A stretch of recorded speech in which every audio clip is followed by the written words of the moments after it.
Para todos, muito boa noite, bem-vindos. Hoje temos como convidado especial o Dr. António Mexia, Presidente da Comissão Executiva da EDP. Vamos falar dos preços da eletricidade. Dr. Henrique Medina Carreira, boa noite. Boa noite, Dr. António Mexia. Boa noite, Judite. Vamos começar pelo enquadramento do tema, que é altamente controverso. Pois, este é um tema que já vamos abordar pela terceira vez. E penso que de cada vez as pessoas ficam mais baralhadas. É a razão porque ele já vai na terceira e se calhar é um bom chegaremos à sexta. Ele é importante porque hoje ninguém na Europa pode viver sem eletricidade. Do bebê ao mais idoso, do menos abastado ao mais abastado, todos dependem da eletricidade. Por outro lado, nós vivemos um período com uma crise como não havia aqui há muitas e muitas décadas. O PIB em 2013 vai ser igual ao PIB do ano 2000. Nós vamos perder 13 anos em 4 anos de economia. Depois o preço, mas isto é um problema que vai dar aqui uma grande guerra com o Dr. António Mexia. O preço aqui é dos mais caros da Europa. Estamos em 7º lugar, não é? E nós somos o país... Já vamos corrigir isso. Está bem, já lá vamos. Vamos corrigir, salvo seja. A estatística. Está bem. Só estatística. Depois, acontece que nós hoje, eu estive por causa deste programa a ver números, nos 17 só há um país mais pobre que nós, que é a Estónia, nos 17. Depois há 3 igualmente, isto é em paridade por este compra, que é a Eslováquia, a Grécia e nós. E depois todos os outros estão muito à frente de nós. Sim. Bom, e é esta pobreza relativa que briga com este preço excessivo da energia elétrica. Então vamos ouvir o Dr. António Mexia, antes de mais... Do outro lado, o que acontece é que têm sido normalmente ouvidos na televisão aqueles que discordam da política elétrica portuguesa. O Dr. Mexia é um defensor da política portuguesa, não fosse ele presidente da EDP. Portanto, não vamos hoje chegar a acordo nenhum, com certeza, mas vamos começar pelo preço. Todos os lados. E o Dr. António Mexia começou por contestar esta posição de estarmos em 7º lugar, como tendo a energia mais cara da Europa. Então, como é que é? Eu gostava mais de agradecer por esta oportunidade. É um tema complexo, tecnicamente complicado, mas acho que os números são essencialmente aquilo que vai traduzir a verdade e é muito importante que nós consigamos partilhar com as pessoas os números que correspondem à realidade e evitar aquilo que é um discurso muitas vezes negativo e muitas vezes de bode expiatório com um setor que tem sido dos maiores investidores em Portugal, dos maiores criadores de emprego e, portanto, está do lado dos 2 principais problemas da economia portuguesa, que é a ausência de investimento privado, que é necessário, absolutamente necessário para o crescimento, e também de déficit externo. Cronicamente, Portugal consumia, na última década, 10% mais do que produzia. Ora, e grande parte dessa dependência tem a ver com a dependência energética. Portanto, tudo aquilo que tem a ver com a redução dessa dependência, com a redução do número de horas que os portugueses têm de trabalhar para importar energia, e isso tem sido conseguido na eletricidade. Ou seja, a eletricidade contribui para o crescimento e contribui para a redução da dependência externa. Em relação ao custo? Em relação ao preço é muito simples, mais uma vez. Isto é, enfim, eu não quero que te trouxe alguns grandes, mas... É bom que seja grande, que é para se ver. Que é para se ver. Vemos aqui entre 97 e 2012, eu há bocadinho está a mostrar isto ao Dr. Medina, a evolução do preço da eletricidade comparado com a água, com o gás, com os combustíveis, com os transportes. E, sobretudo, sem o recente aumento do IVA, o que é que vemos? Foi de longe, era negativo, ou seja, contribuiu para uma descida dos preços, ao contrário destes produtos todos. Mas mais interessante que isto é a comparação relativa que muitas vezes se faz entre nós e o resto da Europa. E o que nós temos aqui, em particular, quando se fala do problema de competitividade. A questão essencial hoje na economia é temos ou não temos uma sociedade, uma economia competitiva. E o que é que nós vemos? Isto é a estatística Eurostat. Eu disse que não ia trazer produção caseira. Isto é Eurostat. E o que nós temos é que, desde o segundo semestre de 2007, vê-se claramente, para os industriais, esta é mais abaixo. É a linha portuguesa. É a linha portuguesa, que está aqui destacada, que eu destaquei amarelo, mais baixa que a Europa a 27, mais baixa que a Espanha e muitíssimo mais baixa que a Irlanda. Em relação à Espanha já está ali a dar ela por ela, não é? Não, mas a questão é, estamos mais baixos que os nossos principais concorrentes e temos um preço inferior à média europeia. Isso é verdade em particular para os industriais, mas é também verdade para os domésticos, em que só a recente aumento do IVA é que nos coloca, porque o IVA é mais alto em Portugal do que na média europeia, é 23 em Portugal e 16 na Europa, ligeiramente acima, porque se o IVA fosse o mesmo em Portugal do que na Europa, teríamos o preço em baixo, ligeiramente abaixo da média Então a europeia. culpa é do IVA. Não, a culpa do IVA não... Isso seria demasiado simples. O que nós estamos a dizer é o seguinte. Os preços em Portugal são tendencialmente e estruturalmente inferiores ao da média europeia. E tem, aliás, um peso... Fala-se muitas vezes que a eletricidade pode ser um problema da competitividade. Mas a eletricidade representa apenas 2%, em média, dos custos da indústria transformadora. Nada que representa 2% da média da indústria transformadora podia ser um problema. Mesmo, obviamente, com preços abaixo, mas não pode nunca, nada que represente 2%. Tens discutido demasiado a eletricidade, quando o problema da energia em Portugal está noutro sítio. A eletricidade representa apenas 20% da energia em Portugal. 80% da energia em Portugal é essencialmente ligada aos combustíveis fósseis. Estamos a falar de petróleo e de gás. Não é da eletricidade. Portanto, a eletricidade tem sido muitas vezes confundida com a palavra energia, quando a energia, 80% da palavra energia é o resto, não é com a eletricidade. E na eletricidade os preços são bem. Doutor Medina Carreira. Bem, daqui hoje já se vê que vai sair uma discordância profunda. Não por manipulação de números, certamente, mas pela forma como são selecionados. Quanto à questão da energia na indústria, o problema não é o problema da média. O problema é que há atividades que suportam frações muito grandes dos custos da energia elétrica. O aço, o vidro, o alumínio. Bom, e, portanto, não pode ser dissolvido no peso relativo, mas tem que ser considerado especificamente. E tenho, por exemplo, isto pedi eu porque conheci um senhor da região de Leiria, o NERLEI, que é uma associação de empresários da região de Leiria. É a Associação Empresarial da região de Leiria. Bom, e eles dizem-me que em 2010... que era o índice 100 para a cerâmica e vidro, em 2012 está em 140.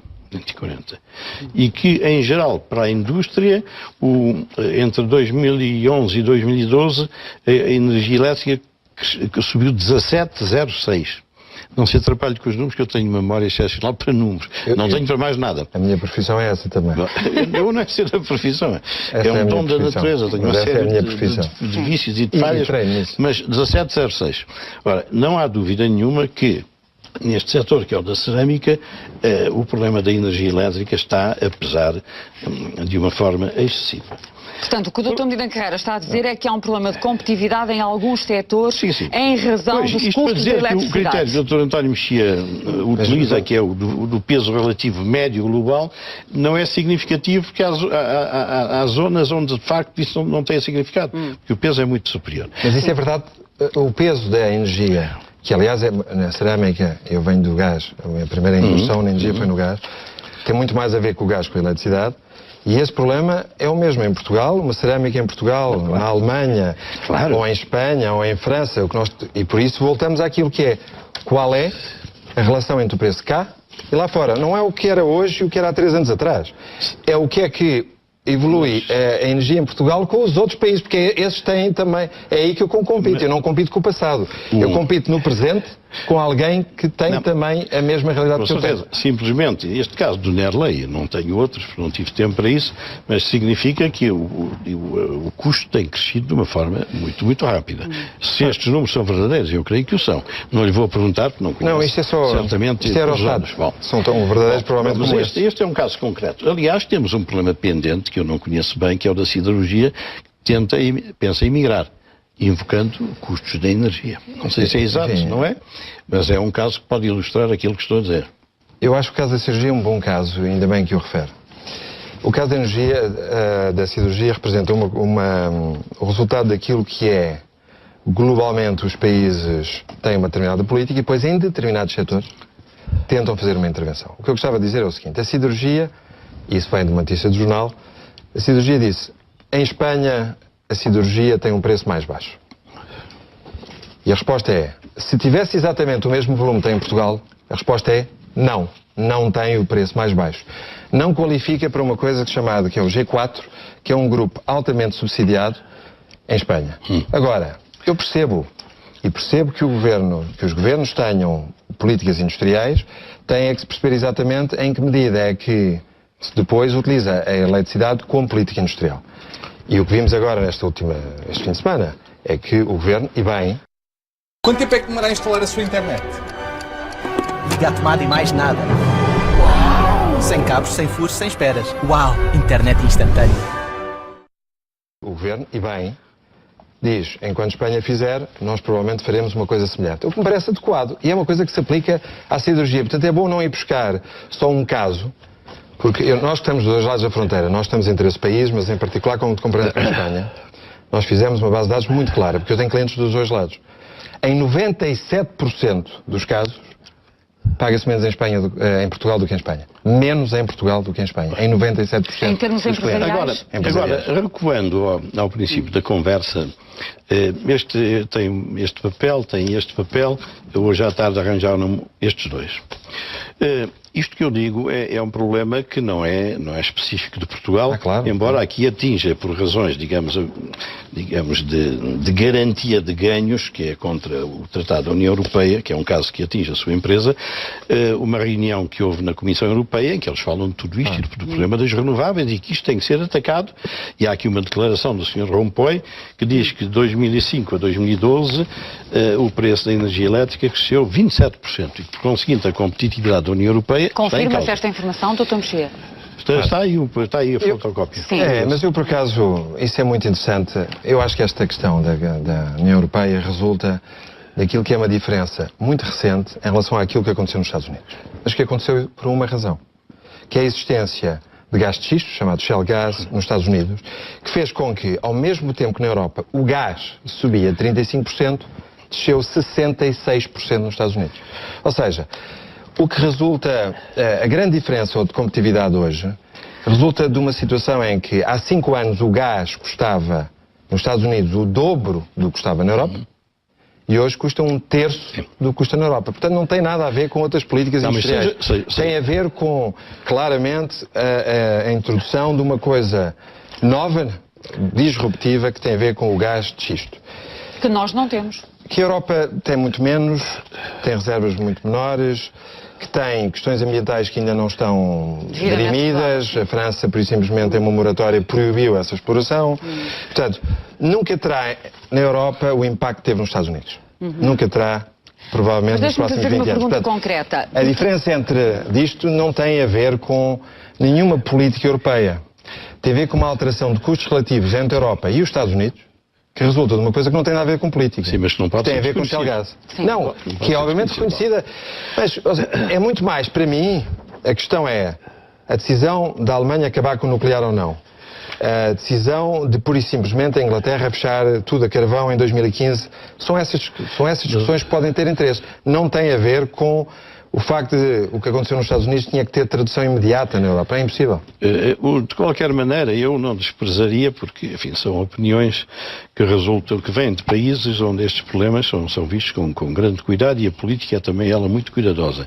Esta declaração da semana passada da Sra. Merkel, que fala das renováveis, lá diz que as renováveis concorrem para o excesso de preço. Mas nós já vamos falar das renováveis. Deixe-me fazer aqui uma pergunta ao Dr. António Mexia sobre o último relatório do FMI, ou um dos últimos relatórios do FMI, que chamava a atenção para os custos da energia e das telecomunicações em Portugal. O que é que tem a dizer em relação a essa... Não, esse é o problema do acordo com a Troika. Pois, mas o que interessa é perceber o fundo. E esse depois é um problema circunscrito do acordo político que foi feito. Mas é circunscrito. Sim, está bem, é circunscrito, mas é uma entidade que integra a Troika que chama a atenção para o problema. Eu queria que ficasse muito claro que isto não é uma bizarria, nem minha, não sei nada de já vamos comentar a Troika. Agora, porque eu acho que é fácil de comentar. Não é por acaso que em Espanha este problema é seríssimo e o Governo já decidiu, este Ministro da Indústria, diz que vai reduzir os custos regulados, que é o nosso caso, incluindo das fontes tradicionais e das renováveis, diz aqui esta notícia. Isto de Espanha. Isto não é inventado de parte nenhuma, nem por mim, muito menos. Bom, este da Sra. Merkel, na campanha eleitoral em curso na Alemanha, este problema da energia é um dos temas. Bom, quer dizer, não somos nós que vamos desconhecer isto. Não, pelo contrário. A gente está a dizer é Portugal, primeiro ponto, Portugal está numa posição relativamente boa na Europa no ponto de vista dos preços quando comparado com a média europeia. Essa foi a primeira conclusão que se chega, que não sou eu que a tiro, é o Eurostat. E por isso, o comentário da Troika é, por simplesmente, a estatística não é minha, é dele.